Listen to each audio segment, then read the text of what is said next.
कुरान तो तुझो शानो लिखे महबूब मिठा थो मानो लिखे कुरान तो तुझो शानो लिखे महबूब मिठा थो मानो लिखे शा तो जे लिखा मां शान में शा तो जे लिखा मां मान में कुरान तो तुझो शानो लिखे महबूब मिठा थो मानो लिखे शा तो जे लिखा मां शान में शा तो जे लिखा मां मान में रब जो तू महबूब आहे रब तो सा प्यार करे थो हुब मझा तो ते दिल भर सलवात खुदा बि पढ़े थो रब जो तू महबूब आहे रब तो सा प्यार करे थो हुब मझा तो ते दिल भर सलवात खुदा बि पढ़े थो तू हिकमत इल्म बसीरत में तू हिकमत इल्म बसीरत में ऐं कामिल आहीं फज़ीलत में शा तो जे लिखा मां शान में शा तो जे लिखा मां मान में कुरान तो तुझो शानो लिखे महबूब मिठा थो मानो लिखे शा तो जे लिखा मां शान में शा तो जे लिखा मां मान में सभिन नबियन जो रहबर थी जग में आए जानी पाक कलामुल्लाह खणी तू पाण सां निशानी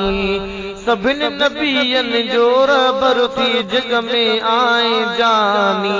पाक कलामुल्लाह खणी तू पाण सां निशानी जिंजो आहे हर हिकु हर्फ सचो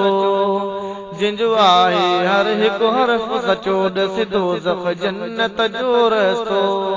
शा तो जे लिखा मां शान में शा तो जे लिखा मां मान में कुरान तो तुझो शानो लिखे महबूब मिठा थो मानो लिखे शा तो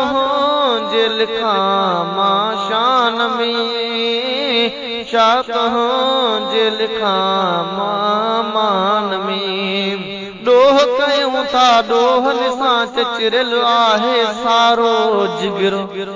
डोह कयूं था डोहन सां सारो चचिरियल आहे जिगरो अॻु वांगुर शिकिलियूं न फिरन थियूं तुंहिंजे दुआ जो आसरो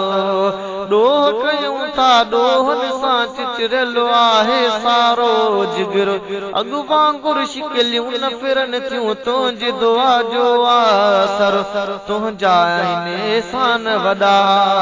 तुंहिंजा आहिनि एहसान वॾा लाहे न कॾहिं ॻाए सघिबा शा तो जे लिखा मां शान में शा तो जे लिखा मां मान में कुरान तो तुझो शानो लिखे महबूब मिठा थो मानो लिखे शा तो जे लिखा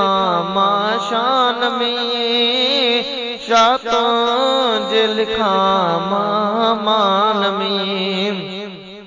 तुझी सना लई सोहणा सोहणिया आणे किथां अल्फाज़ मां नाव वठी तुंहिंजो जपिड़न खे चुमियूं ॾियां थो नाज़ मां तुझी सना लई सोहणा सोहणा आणे किथां अल्फाज़ मां नाव वठी तुंहिंजो जपिड़न खे चुमियूं ॾियां थो नाज़ मां ज़करिया तुंहिंजो साराह करे ज़करिया तुंहिंजो साराह करे ढुक तुंहिंजी मुहब्बत जा थो भरे